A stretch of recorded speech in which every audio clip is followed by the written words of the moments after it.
وكنها صحابي صاص دعان كسنة وصوب حي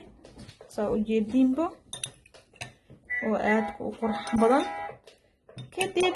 محيطود مالنت انت جرت ارتداء مقصنسا هل كان عني كشبتها تكسر ايو جرت عاقدا وكشبنا كديب من فريج ايا كشنسا markaasheeto maalinta xilli inta jeer rabta marsan kartaa ama hal mar ama inta soo jiro dhowr jeer wallahi adeeg ku qosaysan laakiin ma sha Allah ila tijaabiye insha Allah alaabtan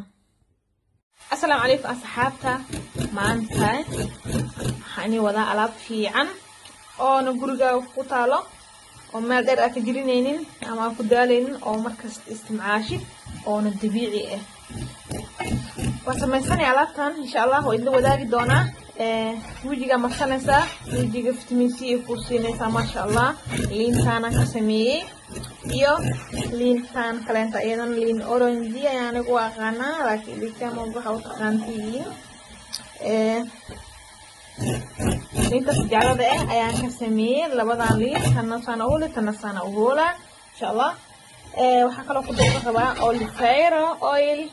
ama dacar ayaa afma lagu dhahaa dacarta soo laba qaande qaandada inta lagu cuno labadeed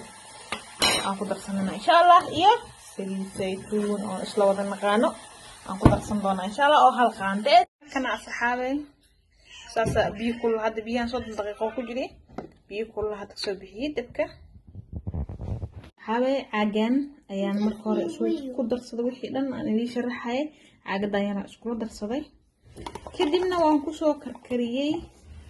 biyo ku dhaxda caaga marka saxaabay ila socda waan hagaajinaynaa dhacaanka ayaan kala bixi doonaa insha Allah waaknaha saxaabay saas dhacaanka sanoo soo baxay